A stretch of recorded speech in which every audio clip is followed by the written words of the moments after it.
On our wedding day, my fiancé vanished without a trace, left with no choice. I had to marry his elder brother, Wen Yanchuan.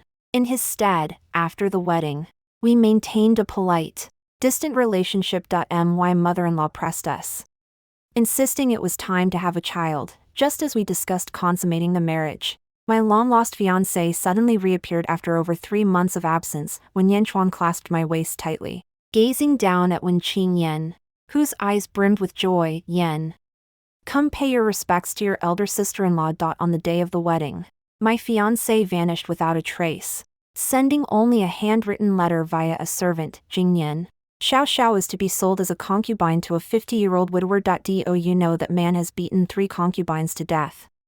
Their deaths gruesome. I cannot bear to see her suffer. Today we marry. But I had no choice but to have a rooster stand in for me at the altar. Wait for me. I will retrieve her and come for you. You alone shall be my legitimate wife, rest assured. I found it laughable and crumpled the paper into a ball. Qing's face paled, her voice trembling with suppressed tears. Miss, the auspicious hour has arrived. Yet the wedding procession is nowhere to be seen. What is the Wen household doing?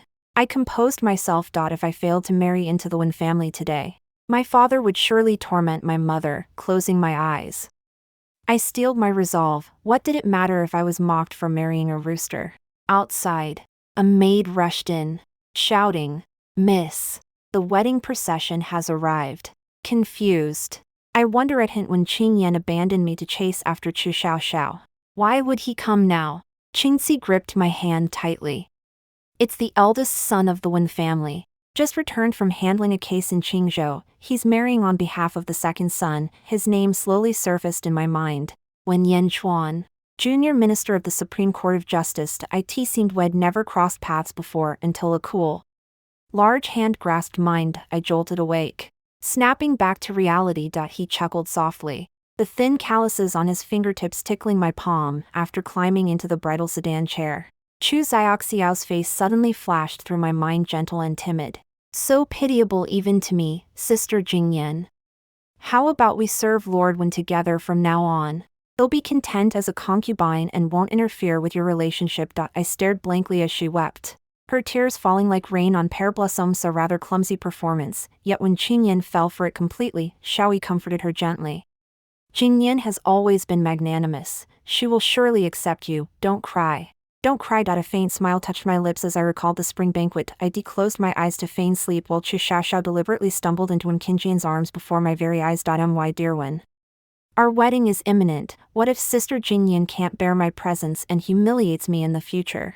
With that, she began to sob softly again. Before the wedding, I'll teach her a lesson. I'll make sure she knows her place, that she understands how important you are to me, and dares not torment you. Chu Xiaoxiao giggled coquettishly. Oh, what did you eat?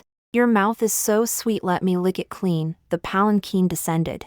My thoughts snapped back, and my heart ached inexplicably. So he deliberately eloped on our wedding day for Chu Xiaoxiao's sake, just to make me understand my place later. I gave a bitter smile, numbly completed the wedding rites with Wen Yanchuan, and returned to the bridal chamber. Qingzi stayed by my side, offering a small pastry. Miss, have a bite to tide you over. Hungry all day.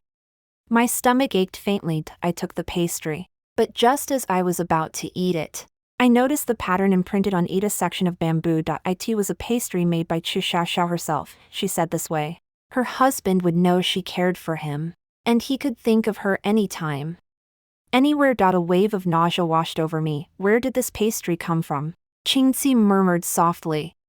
The second young master's personal maid just delivered it. I had no idea Chu Xiaoxiao had such a close relationship with Wen Qingyan's senior maid. Throw them all away, get new ones. After a long while, I ate some of the pastries, and my stomach finally felt better. I lifted my veil without waiting for anyone. I'll go wash up when Qingyan isn't here, so there's no need for the wedding night. The next moment, the door pushed open. Wen Yanchuan strode toward me with deliberate steps. My heart skipped a beat, an inexplicable dread washing over me. Brother. Elder brother. His cheeks were flushed, clearly having drunk heavily. His piercing black and white eyes glistened with a hint of moisture.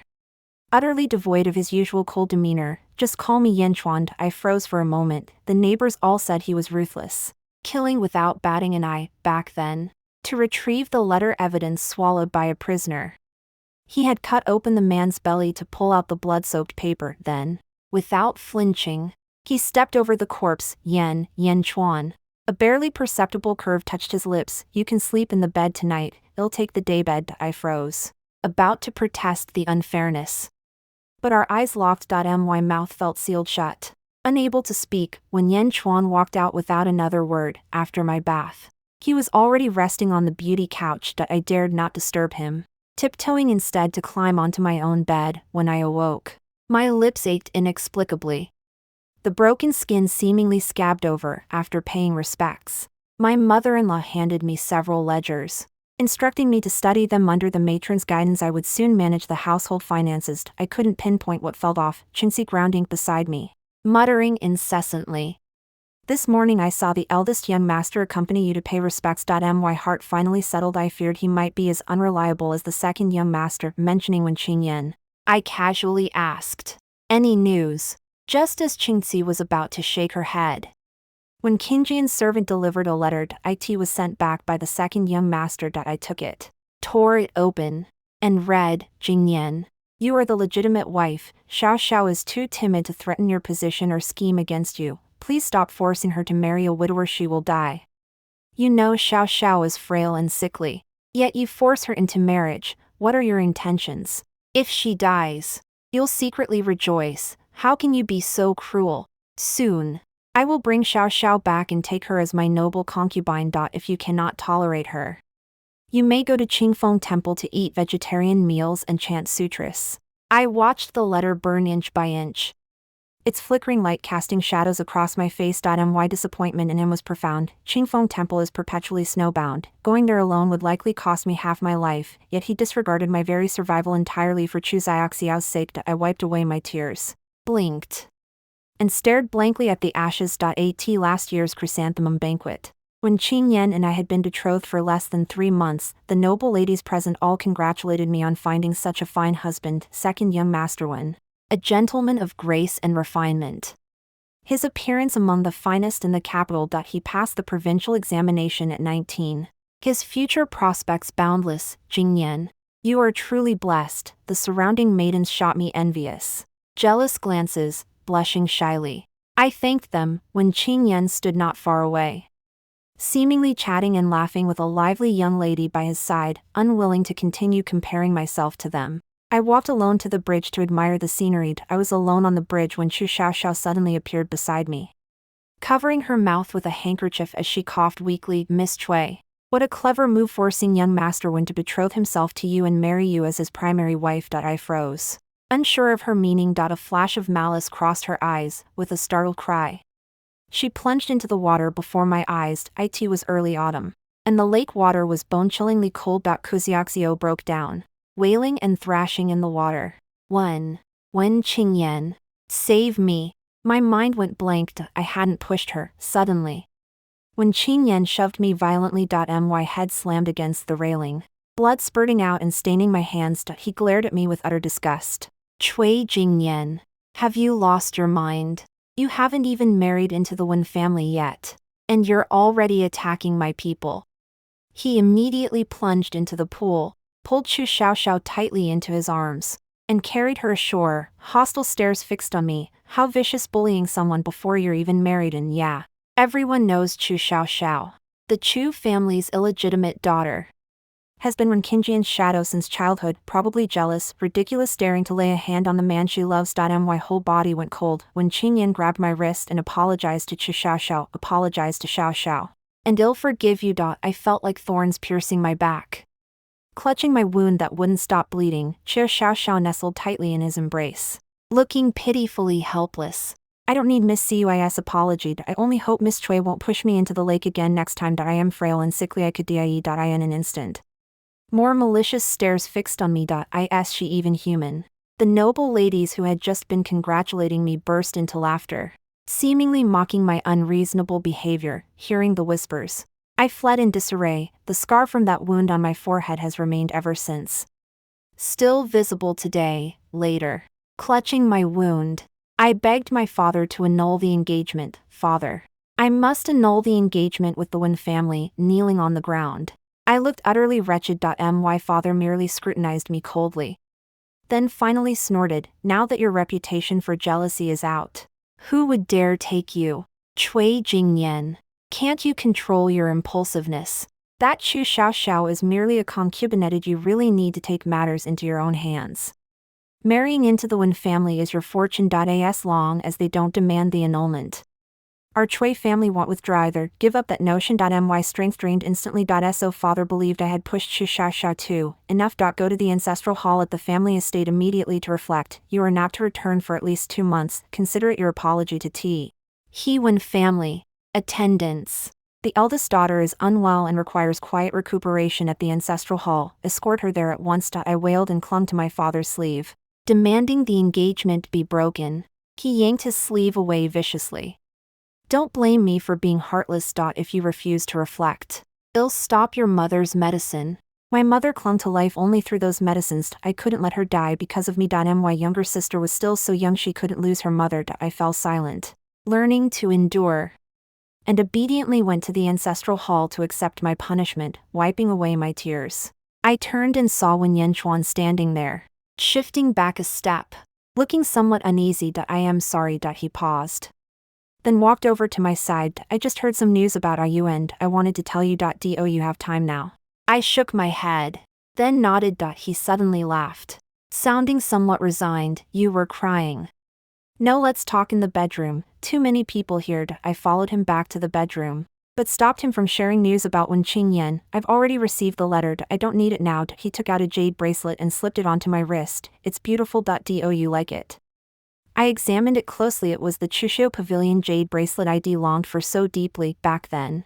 Wen Qingyan had noticed my desire for it and whispered softly, once I receive my salary, I'll buy it for you. The very next day, I heard that Wen Qingyan had pawned several of his private residences to buy antiques and paintings for Chu Xiao, just to make her happy. He even declared, whatever Xiao wants, I will buy for her. In that moment, I realized clearly that I was nothing more than a dispensable presence in Wen Qingyan's heart. I touched the bracelet and laughed aloud. Thank you, it's very beautiful. Lowering my head to examine the bracelet, a flash of blue caught my eye, strangely familiar. Following the blue, I saw the jade pendant fastened at Wen Yanchuan's waist, engraved with a small fish. My heart skipped a beat. That pendant seemed to belong to me. I looked up at him directly, but his eyes held no other emotion. Perhaps he hadn't recognized me back then. I was sent to the ancestral hall for reflection. Only an old caretaker lived there. Each day, I swept the hall, offered incense, and cleared the ashes. The old woman was mute, communicating with me only through sign language. I could barely make sense of it. And no one else spoke to me. Every night, I lit candles and kept vigil alone in the hall, nestled at the mountain's base. The hall echoed with eerie sounds from the slopes above. I'd often cower in a corner, too afraid to move, until one night, 2 drunken men burst in, their lecherous eyes fixed on me. This girl's hot. Grab her. I ran into the mountains with all my strength. The 2 men hot on my heels. See how long you can keep running. I tripped on a rock and fell to the ground. They laughed as they charged toward me, grabbing my legs and tearing at my clothes. In utter despair, I stopped struggling, resigned to my fate. Suddenly, a sword pierced one of the drunks, his face still frozen in a look of excitement before death. I gathered my torn clothes and thanked him in a trembling voice. Thank you, my savior. My clothes were in tatters, my hair disheveled like a ghost's, tears streaming down my face. He wore a mask as he helped me up. I handed him the jade pendant I wore close to my heart, deeply grateful. This life-saving favor, I'll never forget it. He took the pendant and turned to leave. Suddenly, I realized my ankle was sprained, the pain making it impossible to walk. I had no choice but to plead again. Could you carry me down the mountain?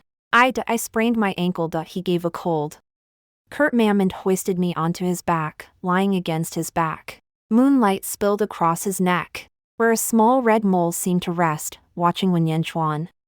My mood lifted considerably. So he was my savior. The day after tomorrow is my return visit to my parents' home. I've taken leave and will accompany you. I stood rooted to the spot, murmuring a quiet on the day of the homecoming.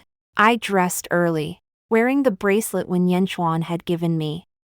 and returned to the Chui residence with him. My father, expecting me to return alone, hadn't come out to greet me. Only upon hearing Wen Yanchuan had accompanied me did he shuffle over in his slippers. Minister Wen, what brings you here? Before Wen Yanchuan could speak, my half-sister Cui Jingsui sneered. Probably bringing the eldest miss back home, after all. Her fiancé ran off on their wedding day. What a disgrace. My palms clenched tightly. Wen Yanchuan swiftly grasped my hand. Father-in-law, I merely accompanied the young mistress back to visit, after all. She will soon manage the entire Wen household's domestic affairs and will be quite busy. My father paused, then immediately put on a conciliatory smile. My dear son-in-law, please come to the study, since Qingyan has returned. Go see your mother first, her health has been poor lately. My heart tightened, and I rushed to my mother's courtyard. My younger sister was by her side, administering medicine. Mother. My nose stung, and tears streamed down my face. Mother lay on the bed, gaunt and frail, seeing me enter. Her eyes brightened. Qingyan is back. Let mother get a good look at you. I clasped her cold hand tightly as my younger sister embraced me. It's all my fault for delaying your path. If not for me. If only we hadn't arranged your betrothal to him. My breath caught, suddenly. I recalled our first meeting at the Lantern Festival. Had challenged me to a poetry contest, and in the end, he won. Taking the lantern, I deep been captivated by his talent. Later, when I went to the temple to pray for my mother's health, Wen Qingyan happened to overhear, he arranged for a wandering physician from Jiangnan to examine her. That Jiangnan physician had long been untraceable. Who knew how much effort had expended? My gratitude grew deep, and my feelings for him blossomed day by day, for my mother's illness. He even copied sutras in his own blood before handing them to me, placed them in the temple for worship, and shall recover swiftly. Qingyan, don't worry too much, you still have me. Later, he personally came to propose marriage, and I accepted with my own words. At that time, I didn't know he had a beloved Xiao Xiao. Yet I thought of him day and night when I was sent to the ancestral home for reflection. He secretly visited me. Qingyan, I was too impulsive. But you shouldn't have hurt Xiao. She, never mind.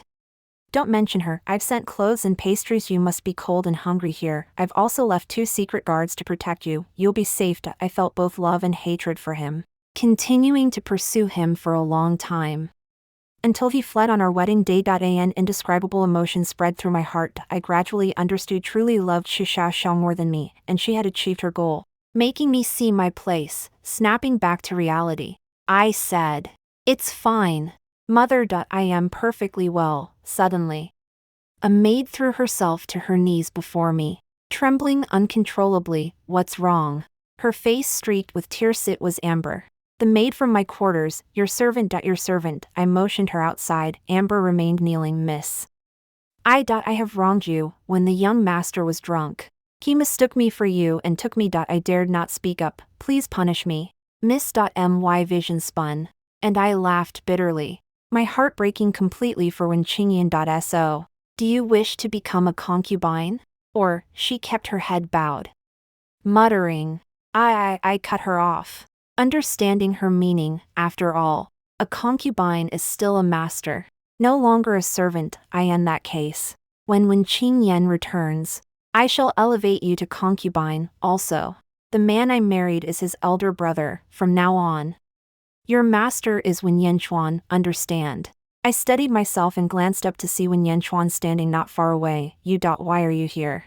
Had he heard everything? My heart skipped a beat. A gentle smile touched his lips. I came to see my mother-in-law. I heard of your illness and sent for Imperial Physician Chen. That wandering physician from Jiangnan once mentioned this illness. Dr. Chen treated an imperial consort for it in his middle years. He might be able to help. I've exhausted every connection, yet no one would assist me. Even when Qingyan lacks such influence, I never imagined he would. Wen Yanchuan took my hand and whispered softly, let's go together. Don't worry about Dr. Chen, he's my maternal grandfather. A string snapped in my mind. So that's how it was. That night, he stayed in my boudoir after bathing. When Yanchuan seemed poised to retire to the study, I stopped him. Sleep with me tonight. His ears flushed crimson. All right. I shifted deeper into the bed, and the opposite side promptly caved in. His scent filled my breaths, making my heart race inexplicably. Thank you. Wen Yanchuan. A low chuckle escaped his throat, leaving me baffled. What's there to thank? We are husband and wife, sharing both glory and hardship this time. I didn't argue. It even seemed reasonable after returning to the Wen residence. When Qingyan continued sending letters, I didn't glance at a single one. Instructing Qingxi to burn them upon receipt, I told my mother-in-law about Amber. And she promptly had her placed in Wen Qingyan's quarters. I continued learning to read the ledgers with my mother-in-law. 3 months passed in a flash. My mother's illness gradually improved, and Wen Yanchuan and I grew increasingly familiar with each other, occasionally sharing a kiss on the cheek. Today, I was again learning to read the ledgers with my mother-in-law. She glanced at me several times. I couldn't help but ask, "Mother, is something troubling you?" She dismissed the servants, then took my hand. "Tell your mother the truth. I asked it that your husband is incapable. Why has there been no sign after 3 months? My cheeks flushed hot. I stammered. "Actually, we haven't consummated our marriage." My mother-in-law looked stunned, then paused. "It's not that I'm pressuring you. But I just want a grandson. You two should try harder." I gave a shy smile. My mother-in-law seemed to have spoken with Wen Yanchuan as well. I noticed he looked slightly uncomfortable. Yet his gaze, when it finally settled on me, burned hotter than usual. "Wen Yanchuan, Anian. I know my mother wants a grandson. If you're unwilling, Ilgo. No need, let's consummate our marriage." After saying this, all the blood rushed to my cheeks, and I suddenly felt a wave of heat. He hesitated for a moment before speaking slowly. "Then let's consummate it tonight." I lowered my head in shame. "All right." Qingxi finished tidying early and handed me a volume of fire evasion diagrams. "Miss, look quickly." I glanced at it and blushed fiercely at the bold poses depicted. When I returned to the bedchamber, Wen Yanchuan's gaze was fixed on me. Intense, sleep, all the candles in the room were extinguished. I felt Wen Yanchuan's hand on my waist, his low, hoarse breaths brushing my ear. "If it hurts, tell me." But I couldn't tell. He seemed to know every sensitive spot on my body, driving me to scratch my back until it was covered in marks. Could someone really know all your sensitive spots the very first time? I let out a moan. After a long while, he finally released me and cleaned me up. Sleep, barely asleep. Shouts erupted outside. "The second young master has returned. The second young master has returned." The door rattled under the pounding. "Qingyan, I'm back. Come out and greet me." When Qingyan was dragged away, Wen Yanchuan and I dressed and headed to the flower hall. Wen Yanchuan clasped my waist tightly, looking down at Wen Qingyan, whose eyes were filled with joy. "Yan, come pay your respects to your elder sister-in-law." When Qingyan's eyes widened instantly, he took a few steps back, unable to believe what he was hearing. "No, it can't be. Qingyan, tell me he's not telling the truth. You are my legally wedded wife." I stared at Wen Qingyan. My hands suddenly clenched tightly. I no longer harbored the feelings I once did for him. Now, I only felt utterly exhausted, as if crushed beneath a weight. My voice raspy. I spoke. "I am your elder sister-in-law." "Uncle Wen." Those words severed the ties that once bound us. He seemed to lose all strength, shoulders slumping as he muttered repeatedly, "Impossible, impossible. You're the one I married. You're my wife, not his." Not Wen Yanchuan's. He stood motionless, lips bitten white, eyes bloodshot, looking almost mad. In bitter self-reproach, he murmured, "If only I'd come back sooner. Sooner." Thud. He collapsed unconscious. Chaos erupted in the room. "Quick, fetch the doctor." When Yanchuan supported me back inside. "Rest now. Someone's tending to Qingyan." I leaned against his chest, tracing circles on his skin with my fingers. "You don't mind marrying the woman who should have been his brother's wife?" He grasped my fingers, kissed them, his voice hoarse. "Not tired? Let's do it again." I yawned quickly, seeking a comfortable spot to sleep. Since returning from the post-wedding visit to my parents, we never slept apart again. Sharing his bed brought me greater peace, allowing me to sleep soundly. The next day, when Qingyan still hadn't regained consciousness, hearing he seemed trapped in a dream barrier, unable to awaken, Chu Xiaoxiao kept vigil by his side day and night. I only sent Qingxi to offer comfort, choosing not to appear myself. Instead, Chu Xiaoxiao came alone, weeping softly. I had just finished reviewing the accounts and was about to relax when she entered the room. Chu Xiaoxiao had grown noticeably thinner, her brow and eyes now tinged with worry, as if a breeze could carry her away. "May I have a cup of tea?" Her eyes were swollen from crying, still bearing that familiar, Fragile look, sit, she sat across from me. Her face brimming with envy. You're truly remarkable. I understood her meaning well. But I had no need for it, seeing my silence. She gave a cold snort. Wen Qingyan clearly falls short of me in every way. Why does he favor you? Is it solely because of your status? I poured the tea. My expression cooled. If you intend to waste my time with meaningless chatter, you'd do better to return and tend to your husband. After all, there's someone waiting for you. That someone, of course, was Amber. I suppose Chu Xiao just found out her beloved slept with a maid who once worked in my quarters. One sentence silenced her sobs. Her face twisted, and she rose abruptly to leave. What a pity, you still didn't marry him. The one who'll support him through life from now on will only be me. Qingxi trotted in from outside, unable to stifle her laughter, passing Chu Xiao. She spat. Madam, do you know why that wretch is so furious? I looked at her. She lowered her voice and whispered in my ear. I heard from the servant who followed the second young master to find her. He said the second young master wanted to return immediately after finding her. But Chu Xiao kept causing trouble, complaining of stomachaches and headaches. Because of this, the second young master flew into a rage and scolded her. I was stunned. Wen Qingyan actually scolded her. She paused before adding, and second young master fell ill with a fever on the journey. Yet he refused to stop. The servant said he often saw the second young master staring blankly while clutching a triangular blue-green sash. Chu Xiao, enraged, snatched it and tossed it into the river. The second young master, heedless of danger, jumped in to retrieve it, then scolded Chu Xiao again, making her cry for a long time. I froze, recalling I'd once embroidered a triangular green sachet for him. What else? What other sachet? Wen Yanchuan's sudden voice startled Qingxi, who bowed and fled in panic. He wrapped his arms around my waist and kissed my lips. Did I just hear you embroidered a pouch for him? The hand around my waist slowly loosened its grip. I chuckled, sensing his jealousy. How about I personally make your undergarments for you then? Since the lady insists, I shall entrust all my private assets to her management. I paused for a moment, then smiled as I accepted the small box he handed me. I hadn't expected his private assets to be so substantial. The first thing Wen Qingyan did upon waking was come looking for me. When Qingxi came to report his arrival, I remained calm. Just tell him I'm resting and won't see him. But he had already barged in, his eyes filled with panic, his figure noticeably thinner. Qingyan, if this is about Chu Xiao, they'll send her away immediately. You'll still be my wife. Okay. I caught sight of his pale lips and sighed. Uncle, I am now your elder sister-in-law. If you wish to take her in, you may do so. Simply speak with mother-in-law. It has nothing to do with me. His expression was dazed as he kept repeating, nothing to do with me. Nothing to do with me. Ha ha ha.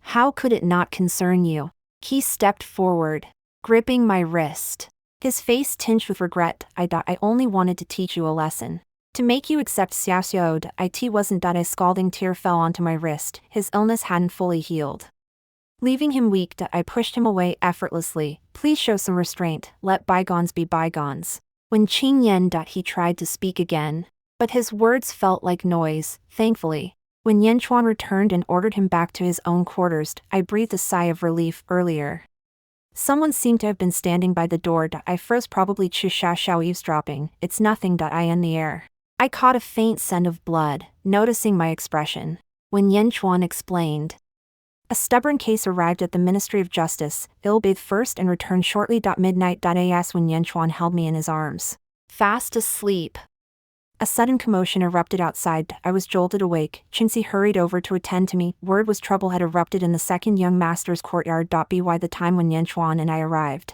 Wen Qingyan seemed to be beating a half-naked Chu Xiao. You bitch. How dare you scheme against me? I froze. Kuziaxio sat slumped, her body covered in bruises, sobbing. Yanjun, I didn't know it was all wine sent by Hubo. I had no idea there was anything wrong with it, believe me. I truly didn't know. Mother-in-law ordered servants to restrain Wen Qingyan and massaged her temples. Enough. Don't you feel ashamed causing such a scene? The main wife hasn't even entered the door yet, so naturally we wouldn't take a concubine. But now, you two. Well, since things have come to this, they'll take both you and Amber as concubines. Stop this nonsense, mother. She schemed against me. I never wanted to touch her. Go kneel in the ancestral hall for a day and reflect on your actions. Suddenly, a pitiful, resentful gaze fell upon me. I followed the gaze and saw Wen Qingyan. He quickly lowered his head. Glaring fiercely at Xu Xiaoxiao at his feet, I immediately tugged Wen Yanchuan's sleeve and pulled him away. Afraid Wen Qingyan might say something about me, though my mother-in-law treated me kindly. If she caused discord between the brothers because of me, she likely wouldn't continue to be so gracious. Wen Yanchuan ruffled my hair and whispered, "What's wrong?" I shook my head, hesitating to speak. He chuckled softly, "What happens between me and Yen has nothing to do with you. Besides, I insisted on marrying you. If anything goes wrong, it's my fault. I'll handle it myself. You needn't worry." I steadied my nerves, took his hand, and nodded with a soft The next day, Wen Qingyan hastily took 2 new concubines. My mother-in-law was so enraged she fell ill, handing over all household authority to me. I tended to her medicine while managing the estate, between my dowry shops and Wen Yanchuan's personal holdings. I was swamped, barely finding time for him. He seemed slightly resentful, so I had to soothe him daily. Just as I finished instructing the housekeeper and was about to return to the study to review the accounts, Amber, her eyes red, threw herself to her knees before me. Her entire frame visibly thinner. Miss Qingxi rolled her eyes and sneered, "Concubine, you've called the wrong person. You should be calling the doctor." Her expression shifted as she shifted her kneeling position closer to me. "Madam, I beg you, for the sake of my past service to you, please save me. Concubine Chu torments me daily, and my husband pays me no mind. I have no choice but to come to you." Just as I was about to speak, Wen Qingyan approached with measured steps, his expression a mix of joy and worry. "Qingyan, it was all her seduction that forced me into this." I cut him off. "Uncle, this is a matter within your household. I should not interfere. Please handle it yourself." He murmured to himself, "What did you call me? Uncle?" A wave of disgust washed over me. If I had truly married him, who knows how he would have tormented me. "Uncle." He reached for my hand, his expression filled with regret. "Qingyan, won't you forgive me?" I took a step back, my voice cold. "I am now your elder sister-in-law. The past is long forgotten, after all. It was your elder brother who married me." Wen Qingyan, give up this hope. I turned and walked away. Behind me, Amber wailed, "Mistress, please save me. My husband is selling me out of the estate." "Miss." My pace didn't falter. Later, I heard Amber wasn't sold after all. She and Xu Xiaoxiao spent their days in the courtyard, trading veiled insults and curses. When Yanchuan was about to depart for Yuzhou on an investigation, I embroidered the character for a year in the cuffs of the undergarments I'd made, packed them up, and handed them to him. "The journey will be arduous. Take care of yourself. Remember to write when you arrive." He clasped my hand. "I love all of these." With that, he pinned a white jade hairpin adorned with floral carvings to my hair. "It suits you beautifully." My face flushed instantly. "Stay safe." He tapped my nose gently. "Don't worry, I'll write as soon as I reach Yuzhou. If anything uncertain arises at home, send me an urgent message. As soon as Wen Yanchuan departed, I went to the White Pagoda Temple to pray for his safety. After offering incense and prayers, the temple's abbot called out to me, "Devotee, would you like to retrieve the sutra you left here for veneration?" Amitba, this monk discovered this sutra is from an extinct edition. Coincidentally, a family came seeking this very scroll. Might I inquire if you could grant this favor? I was momentarily stunned, not realizing Wen Qingyan had given me an extinct sutra. I smiled. "Abbot, I no longer need it. Please give it to those who do. In that case, this monk shall borrow it and return it shortly." I nodded, turning around. I saw Wen Qingyan standing behind me, his eyes brimming with tears. His face wore a pleading expression, his voice trembling uncontrollably. "Qingyan, do you truly no longer care for me?"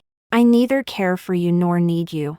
Wen Qingyan. He couldn't believe it, dazed and flustered, staring straight at me, searching my face for any trace of emotion, but my heart was calm.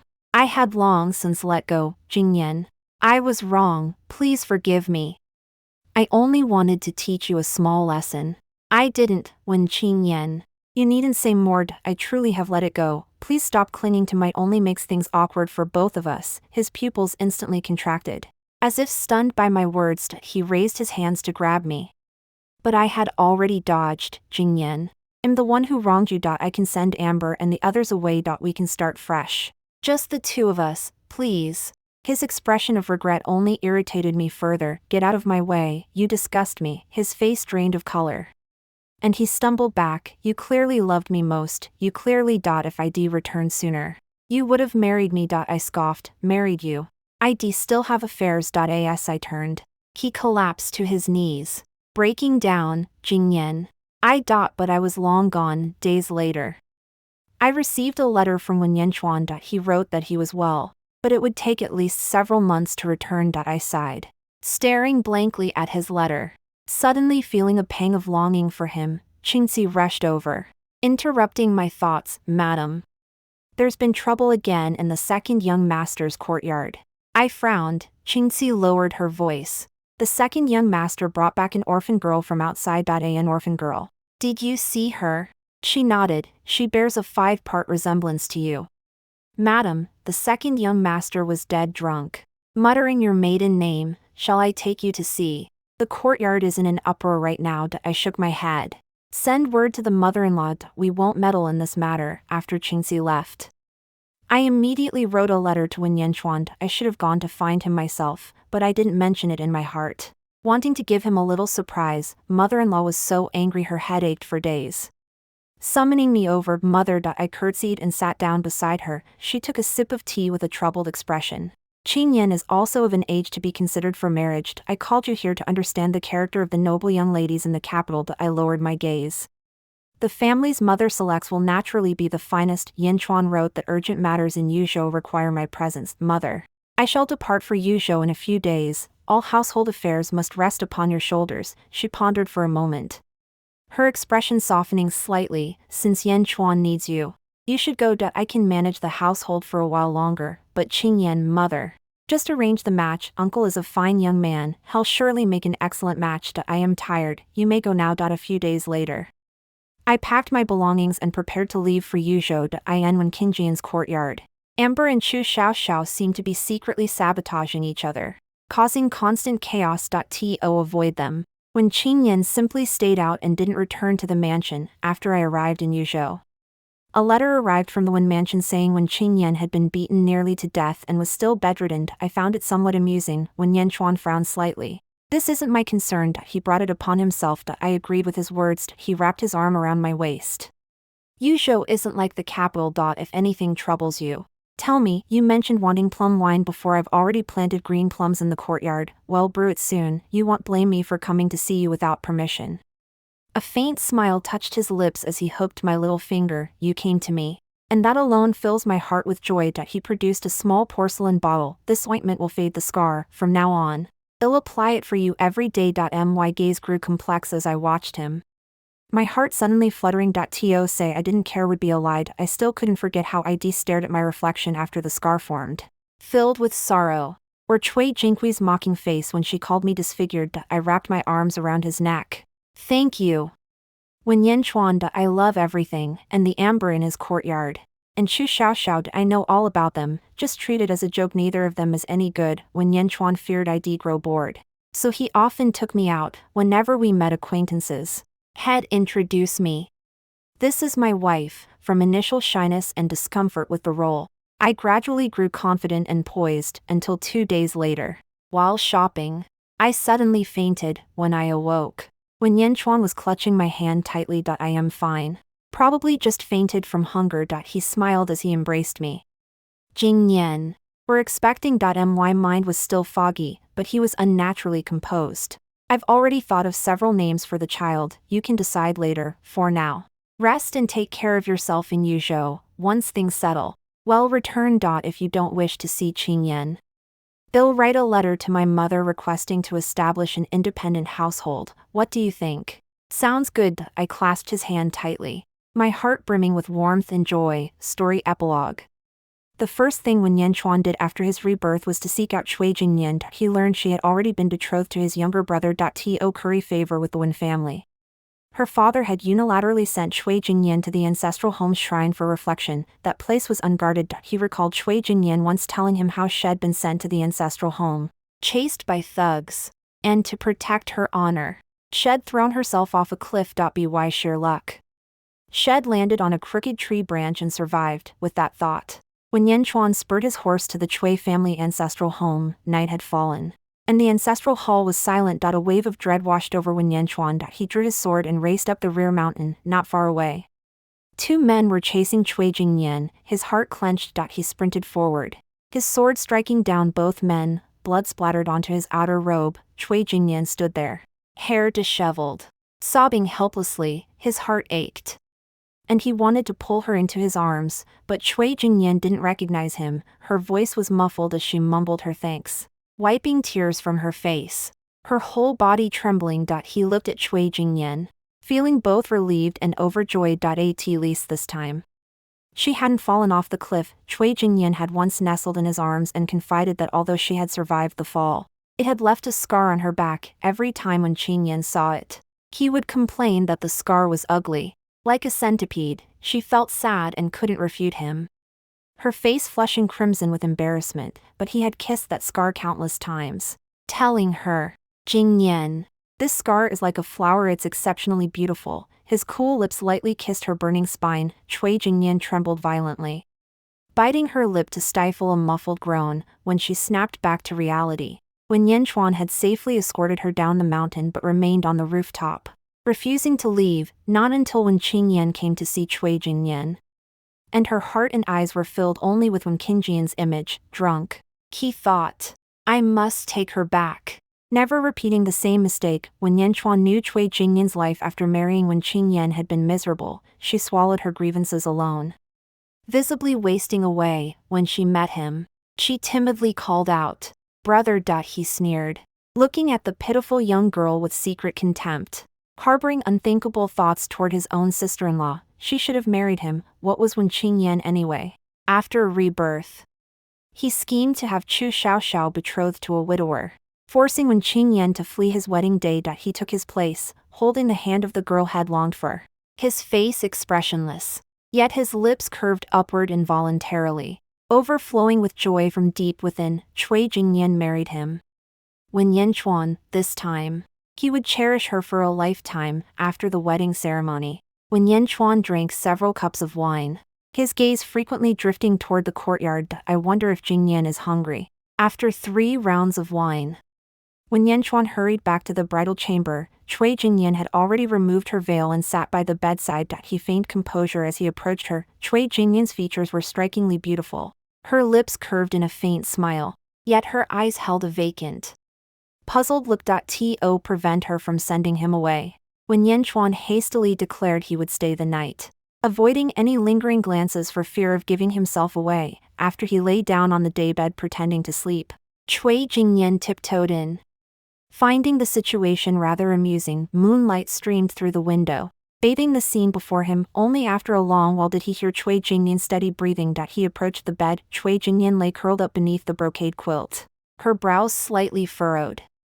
Seemingly still troubled by Wen Qingyan's elopement, he took her warm hand in his and kissed her lips. She was finally his wife. When Yanchuan recalled the first time he had seen Chui Qingyan, she was playing by the river, laughing and chatting with her maidservant. Her reflection danced on the water surface with the ripples, instantly brightening his gloomy mood. After learning her identity, he suppressed the flutter in his heart. Yet, from then on, Wen Yanchuan's gaze would always unconsciously linger on Chui Qingyan, from morning greetings to chance encounters during strolls in the estate, until she was framed by Chu Xiaoxiao and wept until her eyes were red and broken. He felt an inexplicable ache for her.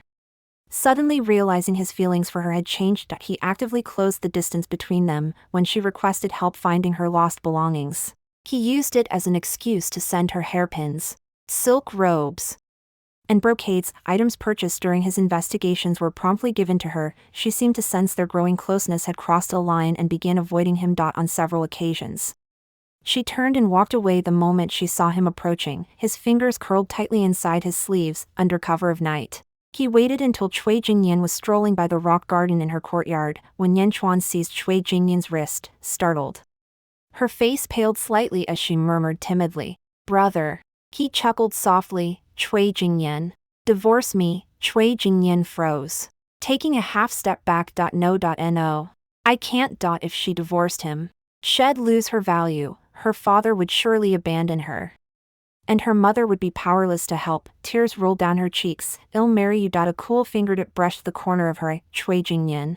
I'll marry you. A promise spanning 2 lifetimes. Wen Yanchuan suddenly recalled the line. Never forsaking the green mountains. We shall walk together through life.